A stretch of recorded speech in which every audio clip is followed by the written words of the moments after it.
The 1960s were a decade of change. Emerging from post-war austerity, the USA and Europe entered an economic boom underpinned by technological advances, many of which came from innovation in the war.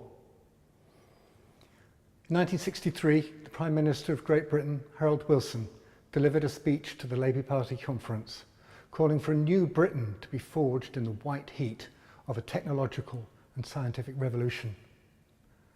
He observed that we are living at a time of such rapid scientific change that our children are accepting as part of their everyday life things which would have been dismissed as science fiction a few years ago. The revolution was expressed by feats of engineering and endeavour, such as the astronaut John Glenn's flight into space and orbit of the Earth. And in 1969, Neil Armstrong became the first human to walk on the moon. The scientific revolution meant that production could become automated. The quantity and skill of human labour was no longer a limit in industry, as technology became a major factor of production. Countries were competing with each other for ever more efficient processing of raw materials into manufactured goods. Technology not only enabled a giant leap to be made in manufacturing, but also in resource extraction. Mining, agriculture, timber harvesting and fishing could be done by machines. In consequence, prices decreased and demand increased. Consumer society expected abundant, cheap goods. The economist, philosopher, poet and Quaker Ken Boulding wrote an essay in 1966 called The Economics of the Coming Spaceship Earth. It was inspired by exploration of space and the fact that we could now view the planet as a discrete astral entity, a spaceship in its own right. He divided economic systems into two types.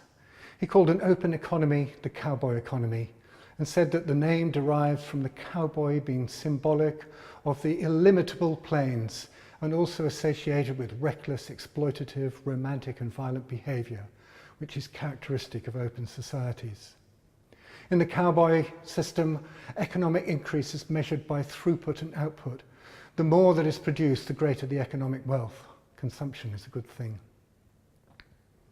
The closed economy he called the spaceman economy on Spaceship Earth. It is characterized by a cyclical ecological system. Measures of success lie in the nature, extent, quality and complexity of the total capital stock, including in this the state of human bodies and minds included in the system. Production and consumption are not measured at all, and consumption should be minimized. The primary concern is maintenance of the stock. The cowboy economy can be expensive in other ways.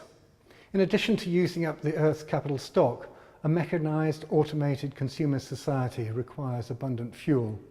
And as demand for oil grew in the 1960s, so did the role of oil in national security, culminating in the oil crisis of 1973. A group of oil-producing nations declared an export embargo following the US's military assistance to Israel in the Yom Kippur War. The price of oil rose from $3 a barrel to $12 a barrel and led to an increasingly military foreign policy in the region by the USA. President Jimmy Carter, in his State of the Union address in 1980, said, "Let our position be absolutely clear.